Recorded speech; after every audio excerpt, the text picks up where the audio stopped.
काफी सारे जने बहुत सारी मात्रा में ऐसे होंगे कि जो भगवान का भजन भी मतलब मंदिर भी जाएंगे और तामसिक भोजन का भी आहार करते हैं बिल्कुल महाराज जी। नहीं, बिल्कुल इसे मतलब कुछ मंगलवार को हनुमान जी के जाएंगे, मतलब इसे हर कुछ नहीं होने वाला। सबसे पहली बात है हमारे आहार शुद्धि, मन शुद्धि। देहाती भाषा में कहते हैं जैसा खाओ अन्न वैसा बने मन। देखो, अगर हम शास्त्र की आज्ञा का पालन नहीं करेंगे और मनमानी आचरण करेंगे तो नरक जाओगे। पहले आहार शुद्धि, मन शुद्धि। अगर जैसा खाओ अन्न वैसा बने मन। किसी भी प्राणी को दुख देना, हनुमान चालीसा का भी पाठ करते हैं। ये अपनी वासनाओं की, अपनी जिह्वा को थोड़ा रोको यार। शराब पीते हो, मांस खाते हो, अंडा खाते हो, इस तरह के व्यवहार करते हो और हनुमान जी और शंकर ये ऐसे प्रसन्न हो जाएंगे, ऐसे काम बन जाएगा? कुछ नहीं बन जाएगा। अवश्य में भोक्तव्यम कृतम कर्म शुभाशुभम। जो तुम कर्म करोगे तुम्हें भोगना पड़ेगा। चाहे मुर्गा हो चाहे बकरा हो, सब जीव अपने प्राण बचाना चाहते हैं। सब जीव, तुम उनको काट कर खाओगे वो भोगना पड़ेगा। राम जी के रूप में भगवान ने यदि बाली के चरण में बाण मारा तो भगवान श्री कृष्ण के चरण में व्याध के रूप में उसने बाण मारा। देखो ना, लीला देखो। भगवान ने अंतिम अपनी लीला जो श्री कृष्ण लीला है वो यहां संपन्न की कि भगवान के चरण में व्याध जो है बाण मार रहा है। अब आप विचार करो, जब वो सरकार समर्थ होते हुए भी अपने लीला का लीला दर्शन कराते हैं। श्रवण कुमार के वध का संयोग बन गया दशरथ जी के हाथ से, शब्द वेदी बाण मार दिया। तो देखो उनका जो कर्म था वो तड़प तड़प के अपने पुत्र भगवान राम के वियोग में प्राण त्यागना पड़ा कि नहीं पड़ा? भगवान उसको मिटा सकते थे लेकिन भगवान नहीं मिटाते। अवश्य में वो भोक्तव्यम गीता जी में कहा है। इसलिए हमारी प्रार्थना है कि तमोगुणी भोजन का त्याग करो, सात्विक भोजन और संयम से रहोगे तो तुम में जो बल आएगा वो एक महान पवित्र बल होगा। आज बल नहीं दिखाई देता, चेहरे में कांति नहीं है, विचार में पवित्रता नहीं है। ऐसा नहीं, हम पशु नहीं हैं, हम मर्यादा से चलने के लिए हैं। हमारी मर्यादा बनाई गई, शास्त्र मर्यादा हमारी कानून व्यवस्था है। यदि हम शास्त्र मर्यादा से चलेंगे, शास्त्र कानून से चलेंगे तो हमारा मनुष्य जीवन सार्थक हो जाएगा, नहीं तो निरर्थक हो जाएगा। जैसे आजकल बच्चे कहते हैं हम स्वतंत्र हैं। नहीं, स्वतंत्रता नहीं। माता पिता की आज्ञा की परतंत्रता, शास्त्र की आज्ञा की परतंत्रता, गुरु की आज्ञा की परतंत्रता, कानून की परतंत्रता, अगर ये स्वीकार करोगे तो स्वतंत्र हो जाओगे। अगर मनमानी करोगे तो परतंत्र हो जाओगे। मनमानी स्वतंत्रता नहीं होती, मनमानी इंद्रियों की परतंत्रता होती। जो इंद्री कहती वही हम कहते हैं। आप अपने को स्वतंत्र समझते हैं, इंद्रियों के गुलाम, मन के गुलाम, तो स्वतंत्रता कहाँ है? स्वतंत्रता तब होगी जब हमारी बात पुनः समझ ले। शास्त्र आज्ञा के अधीन चलोगे, गुरु के अधीन चलोगे, संतों की वाणी के अधीन चलोगे। भगवान शास्त्र और संतों के रूप में विराजमान है तो आप स्वतंत्र हो जाओगे, माया मुक्त हो जाओगे। तो आचरण और भोजन, ये दो का बहुत बड़ा योग है। अगर हमारा भोजन ठीक तो हमारे आचरण ठीक होंगे, हमारे आचरण ठीक तो हम भगवान को प्रसन्न कर सकते हैं। गंदा आचरण, अभी कल परसों ही एक प्रश्न आया था कि गांव देहात में महाराज जी क्या है कि छोटे छोटे देवी जी के मंदिर हैं और गांव में किसी के घर में बच्चा हो रहा है या शादी हो रही है तो महाराज जी बकरा लेके और फिर उसका वो करते हैं, बलि देते हैं। फिर महाराज जी फिर पूरे गांव वाले आते हैं, फिर पूरा मांस वो करते हैं। मंदिर भी जा रहे हैं महाराज जी, देवी की आराधना भी कर रहे हैं। ये उसके सब बाद ये भोजन, ये आसुरी वृत्ति है, इससे भगवत प्रसन्नता नहीं होती। हम सबको ये बताना चाहते हैं, जगदम्बा को जगत जननी कहते हो तो बकरे की भी माँ है।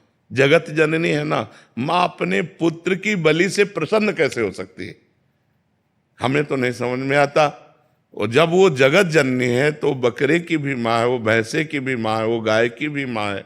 वो माँ जो जगत माता है वो अपने पुत्रों की बलि से प्रसन्न कैसे हो सकती है? अगर वो प्रसन्न होती तो तुम्हारा मंगल हो जाता। किसका मंगल हुआ बकरे की बलि चढ़ाकर? हमें बताओ।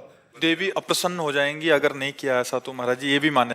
अरे अगर वो अपने स्वरूप में आ जाए तो सबको चाट जाए उनको। वो तो महाकाली है, महाकाल स्वरूप भी है, तो वो दुष्टों का संहार करने के लिए रूप माता जी ने धारण किया, वो दुष्टों का खून पिया, जो संसार के पवित्र जीवन जीने वालों के लिए वो मृत्यु काल रूप थे, जैसे महिषासुर, शुम्भ निशुम्भ, रक्त बीज, माता जी ने इनका संहार किया। इन बकरी बकरों का थोड़ी संहार करने से माता जी प्रसन्न हो जाती है, ये तो मूर्खता है, कोरी मूर्खता है, कभी माता जी प्रसन्न नहीं होती।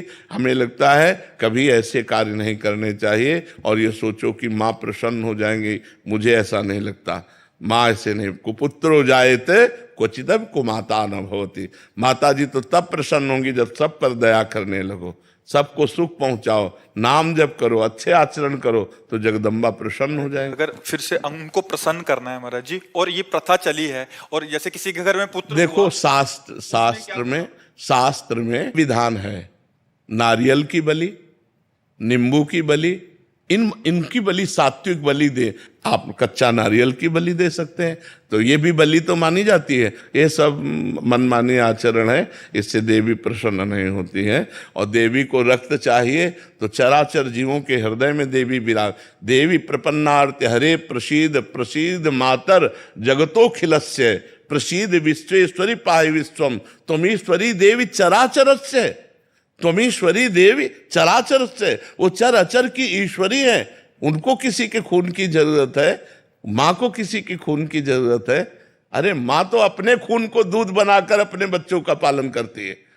माँ शब्द कितना महान है, वो अपने शरीर के रक्त को दुग्ध में परिवर्तित करके अपने बेटे का पालन करती है, वो दूसरों का रक्त पान कैसे कर सकती है? ये दुष्टों के रक्त पान किए माता जी ने, जो समाज के लिए कलंक थे, जो समाज का द्रोह करके समाज को नष्ट करने में लगे थे, ऐसे राक्षसों को माता जी ने मारा है। शुम्भ निशुम्भ, रक्त बीज, महिषासुर। ऐसे नहीं है कि गलत सिद्धांत से न चले, नहीं तो नरक की प्राप्ति होगी। महाराज जी, आज जैसे आप कहते हैं कि भजन मार्ग, अभी तामसिक भोजन भी हो रहा है महाराज जी, फिर हम वही बात कर रहे हैं, और उसके साथ भक्ति भी।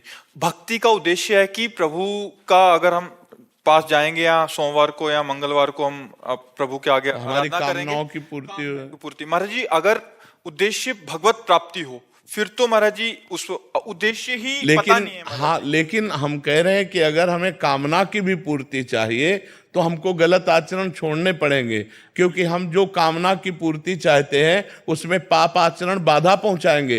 पाप का फल दुख है, पाप का फल विपत्ति है, पाप का फल संकट है। यदि आप मुर्गा मुर्गी खाते हो तो पाप कर रहे हो, और वो पाप आपकी कामनाओं को पूर्ण नहीं होने देगा। चाहे हनुमान जी के पास जाओ, चाहे राम जी के पास जाओ, जहां भी जाओगे जीवों की हिंसा करते हो, जीवों को दुख देते हो, गंदा आचरण करते हो, गंदा भोजन पाते हो, तो भगवान प्रसन्न नहीं होने वाले। और आप किसी मंदिर न जाओ, घर में पवित्र आचरण करो, पवित्र भोजन पाओ और नाम जप करो, तुम्हारे घर में भगवान आ जाएंगे।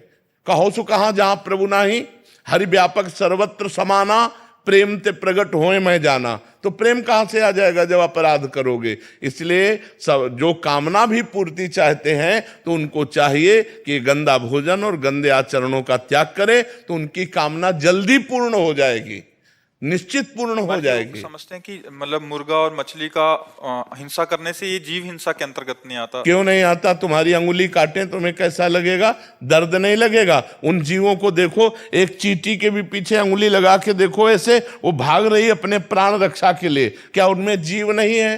क्या मुर्गा अपना प्राण बचाना नहीं चाहता? क्या पशु पक्षी प्राण बचाना नहीं चाहते? और जिनको ये है कि अगर हम खाएंगे नहीं तो सृष्टि बढ़ जाएगी, तो तुम अपने बैलेंस की चिंता करो। तुम्हारा बैलेंस जब परमात्मा बनाएगा तो तुम्हारे होश उड़ जाएंगे। वो परमात्मा का 3 कार्य है: सृष्टि रचना, सृष्टि पालन करना और सृष्टि का संहार करना। वो भी अपने आप में लय कर लेता है।